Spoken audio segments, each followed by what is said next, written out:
देखिए, आज पढ़ेंगे प्रशांत महासागर की धाराएं, Pacific currents, Pacific ocean currents, प्रशांत महासागर की धाराएं। धाराओं का अर्थ आप पहले पढ़ चुके हैं कि धारा किसको कहते हैं। धारा का मतलब यानी कि एक निश्चित दिशा की तरफ प्रवाहित होने वाला जल, यानी कि जो एक निश्चित दिशा की तरफ प्रवाहित होता है, निश्चित गति की तरफ गति से प्रवाहित होता है और निश्चित क्षेत्र के अंतर रहता है, उसको कहते हैं धाराएं।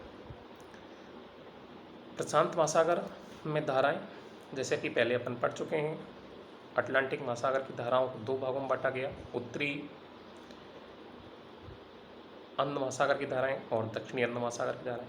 इसी तरह से अपन प्रशांत महासागर की धाराओं को भी दो भागों में बांट सकते हैं, उत्तरी प्रशांत महासागर की धाराएं और दक्षिणी प्रशांत महासागर की धाराएं।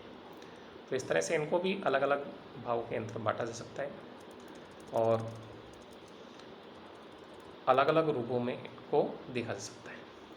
जैसे कि भूमध्यरेखीय धारा है, भूमध्यरेखीय धाराएं उत्तरी अंध महासागर में भी आएगी और दक्षिणी अंध महासागर में भी आएगी। उत्तरी अंध महासागर की धाराएं लेते हैं पहले अपन, और उत्तरी अंध महासागर की धाराओं में सबसे पहले लेते हैं गर्म जल की धाराएं। गर्म जल की धाराओं में जिसमें सबसे पहले भूमध्यरेखीय धारा आती है। भूमध्यरेखीय धारा जिस तरह से अटलांटिक महासागर के अंदर भूमध्यरेखीय धारा पूर्व से पश्चिम दिशा की तरफ प्रवाहित होती है, इसी तरह से प्रशांत महासागर में भी ये प्रवाहित होती रहती है, जिसको भूमध्यरेखीय धारा के नाम से जाना जाता है। दूसरा है क्यूराइल धारा, जो कि फिलीपाइन द्वीप समूह और जापान के जो द्वीप हैं वो वहाँ तक प्रवाहित होती है, जिसको क्यूराइल की गर्म धारा के नाम से जाना जाता है। ये गर्म जल लेकर के जाती है और क्यूरोसिवो धारा के अंतर्गत मिल जाती है, जिसको क्यूरोसिवो धारा के नाम से भी जाना जाता है। इधर ठंडी जल की धाराएं जो आती हैं उनमें अलास्का धारा और कैलिफोर्निया धारा मुख्य हैं।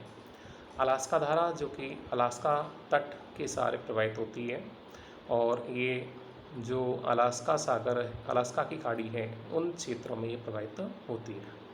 दूसरा कैलिफोर्निया धारा आती है, जो कि उत्तरी अमेरिका के पश्चिमी तट के सहारे ये उत्तर से दक्षिण की ओर प्रवाहित होती है, और जब ये उत्तर से दक्षिण की ओर ठंडा जल लेकर के आती है तो आगे चल कर के ये कैलिफोर्निया धारा में, वो कैलिफोर्निया जो धारा है वो भूमध्यरेखीय धारा में ही मिल जाती है।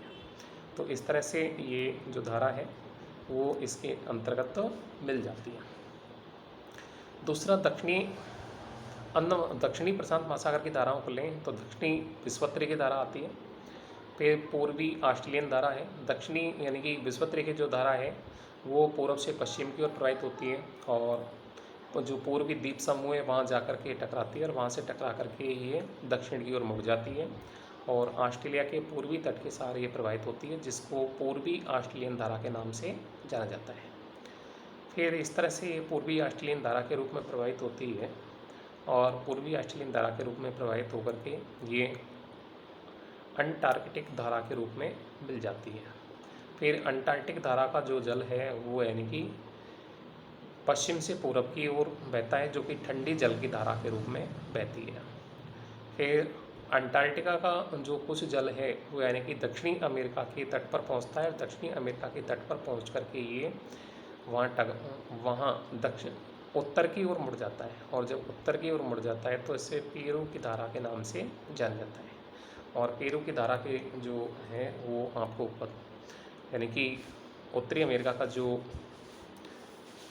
पश्चिमी तट है, पश्चिमी तट के सहारे ये टकराती है और टकरा करके ये उत्तर की ओर प्रवाहित होती है और उत्तर की ओर प्रवाहित होकर के ये दक्षिणी विषुवत्तरेखीय धारा में मिल जाती है। प्रसिद्ध जो भूगोलवेत्ता हम्बोल्ट ने इसको सर्वप्रथम देखा था और इसे हम्बोल्ट की धारा के नाम से भी जाना जाता है, या पेरू की धारा के नाम से भी इसको कह सकते हैं, या हम्बोल्ट की धारा के नाम से भी कह सकते हैं। अल्निनो अथवा जो विषुवत्तरेखीय धारा है इसका प्रभाव भी पेरू के तट के समीप ही होता है, यानी कि इसी का भाग है पेरू की धारा का ही, जो कि आगे चल के अल्निनो अथवा विषुवत्तरेखीय धारा के नाम से जानी जाती है। अल्निनो जो है ये एक गर्म जल की धारा है। दक्षिणी विषुवत्तरेखीय धारा जो है वहाँ से ये मिलती है और पेरू तट के समांतर ये उत्तर से दक्षिण की ओर प्रवाहित होती रहती है। और इस धारा के जो तापमान है, उन तापमान के अंतर के कारण ही भारतीय मानसून की स्थिति पर प्रभाव होता है। यानी कि भारतीय मानसून जो है कमज़ोर तब होता है जब अल नीनो का तापमान अधिक होता है। तो तापमान अधिक होता है तो यहाँ वायुदाब कम हो जाता है, और वायुदाब कम होने के कारण जो हिंद महासागर से चलने वाली हवाएं हैं वो इस तरफ आकर्षित हो जाती हैं। यानी कि हिंद महासागर की धाराएं इस तरफ चलती हैं, और इस तरफ चलने के कारण इनका जो वेग है वो अपेक्षाकृत क्या हो जाता है, कमज़ोर हो जाता है। और इसी कारण भारतीय जो मानसून है वो भी क्या हो जाता है, कमज़ोर हो जाता है।